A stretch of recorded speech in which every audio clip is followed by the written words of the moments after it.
Good morning, everyone. This is Michel Pinchot with GolfAnalytics. We're going to do a pro swing analysis of Jason Dufner. Jason Dufner won this weekend. He won the HP Byron Nelson Championship, played at the TPC Four Seasons in Irving, Texas, and this is his second win in 4 weeks. So very hot player right now on the PGA Tour. This is his 18th drive, or I should say his drive on the 18th hole. Jason Dufner is very popular now because of his, not only his performance, but he has a very unique pre-shot routine. We'll notice that as I run through this video here in slow motion, he's going to make a number of waggles. Not just a number, he makes a ton of waggles. So let's take a look here. He's going to keep waggling right before he swings.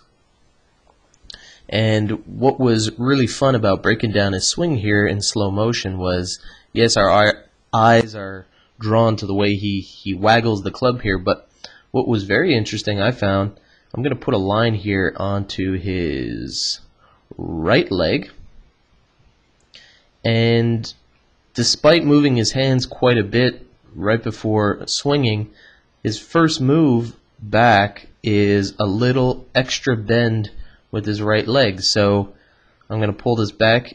You might notice if we draw our attention to that red line I put on his right leg, watch how this is his first motion before pulling the club away.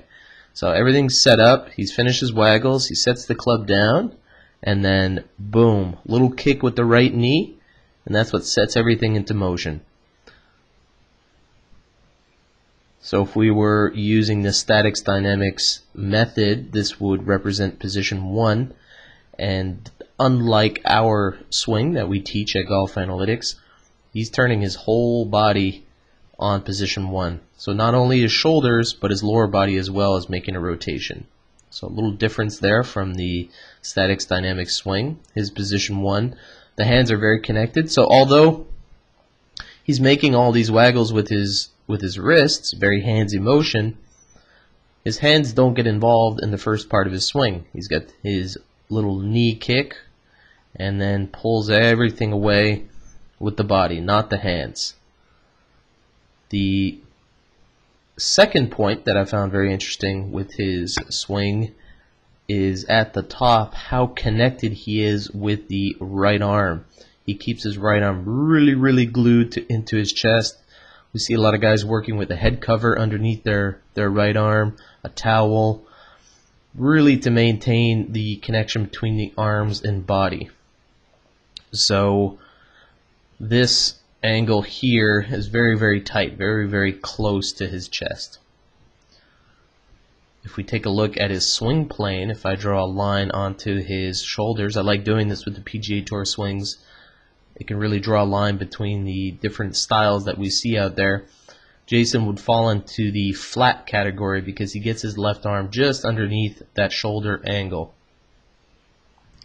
So if we go back to his first interesting point, he's got obviously the waggles.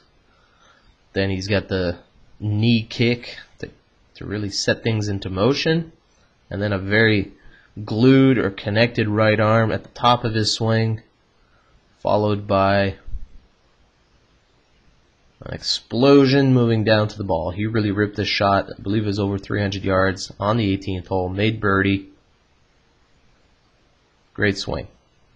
Thanks for checking in. We'll be posting more of these as the PGA Tour season continues. Be sure to check out golfanalytics.com and the Statics Dynamic Swing for tips and other helpful information. Thank you. Take care.